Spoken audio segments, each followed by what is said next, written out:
Hello. Well, today we're gonna talk a little bit about a very nice and interesting game from the Capcom, which name is Pragmata. And you know what? This game is banging right now. So we're gonna we're gonna discuss, we're gonna think, and you're just gonna let to watch the gameplay a little bit and hear my opinion about those different things what I occurred. So there is an elegant piano motif that plays whenever stranded astronaut Hugh Williams and his little android Diana high-five in Capcom's Pragmata. A few delicate notes accompany this growing bond between the man and machine, designed to showcase the satire, warmth, and this center of the occasionally uneven yet undeniably beautiful tale. A promise that even in the darkest of the circumstances, there is an inherent value to shared connection and a reason to keep on moving forward.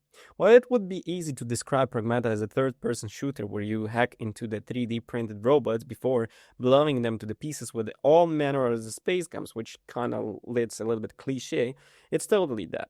But by the way, its true achievement is how contextualize so much of this action along with the exploration of sprawling space station throughout the relationship between two spectacular lead characters. Hugh Williams is an astronaut on a routine mission who loses his crew and awakens to find a precious young girl slapping him in the face before repairing his broken suit.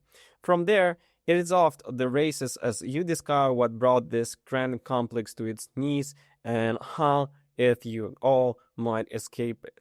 So, on the surface, Hugh is somewhat a malcaused protagonist.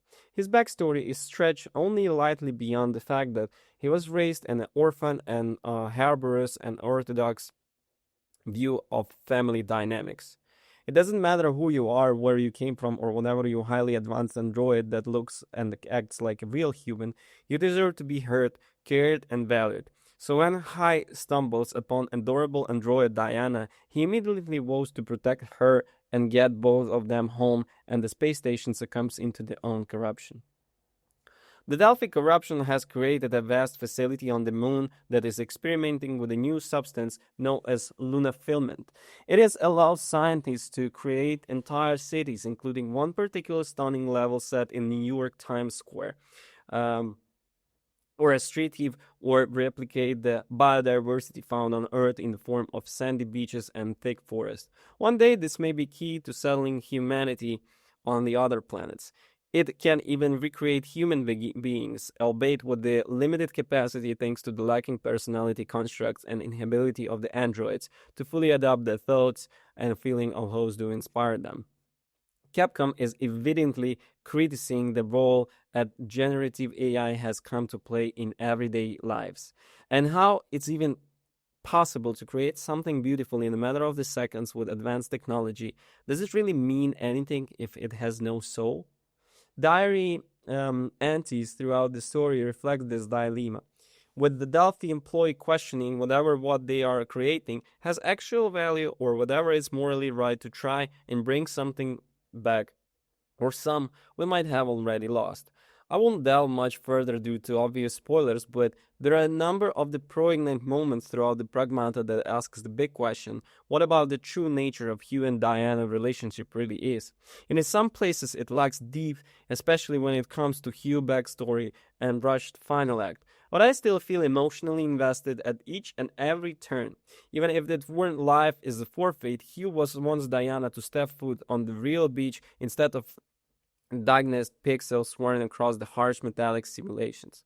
I'll touch more on the characters' dynamics and overall narrative impacts later, but for now, let us switch gears and talk about Pragmata' excellent combat system. On the surface, it moves and shoots like a vanquish meets the Gears of War, but the ability for Diana to hack into any enemies simultaneously adds the accelerator of the strategy. Well, I never tried to play the games like this before.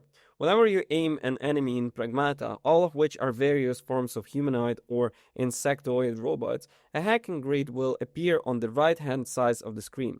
Your goal is to have face buttons to move in directions of the green objective marker to avoid any hazards that crop out along the way. Hit objective and robots will burst open to reveal their weak points, but consequently become more powerful and aggressive.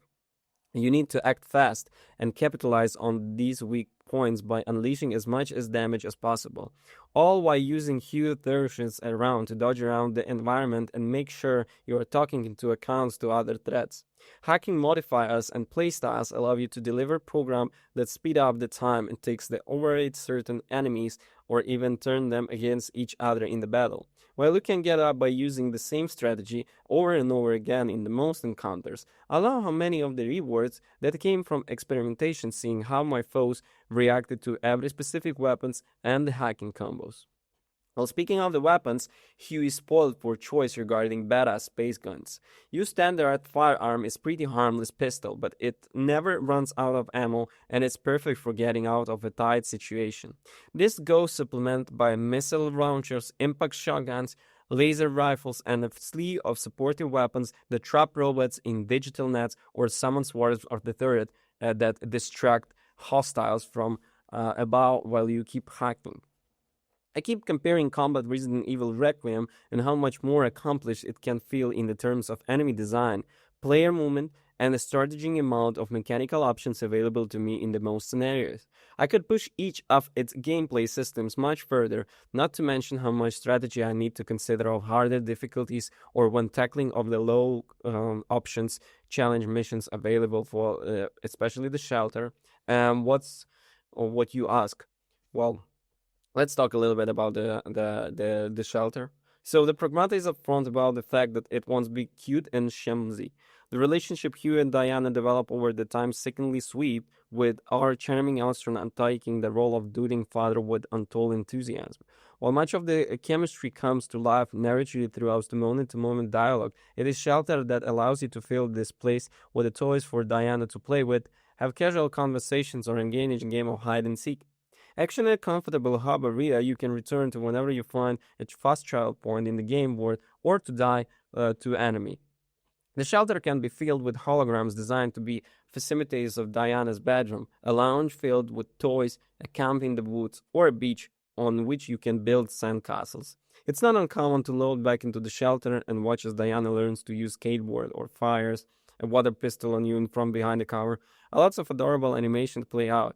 It's really, really cute so much, so I'm convinced Japan is working with the Capcom to try and increase the country birth with this thing. And that's kind of already obvious, I guess. So, yeah, what else? This is the first IP from the several decades which is riding with the Pragmata to succeed, which I was pleasantly surprised by amount of the narrative and mechanical risk is willing to take. It wants you to question how it feels to play a modern shooter and engage with a familiar story that lags. The Last of Us, God of War have already done that by asking big questions to its characters and trusting you to experiment with the unique combat mechanics never seen in the genre. It's got a little bit of ambitious, a big heart, and a two big beautiful characters leading the charge of an intergalactic adventure like no other. Cheese and cliche. Pragmata is the rare triumph. It is very good. Um, Everything is good. Although I wanted the core narrative to go deeper at certain themes and characters, but it's that's fine. And the camera can prove a little bit unreliable in tighter combat areas. That's all what annoyed me in this game. But in general, I really enjoyed it. So I recommend you to play, download, and enjoy this little interaction with Diana and father-daughter relationship. Although that I like even the gameplay more than the plot. So yeah, Capcom is doing really great job this year. Okay, see ya.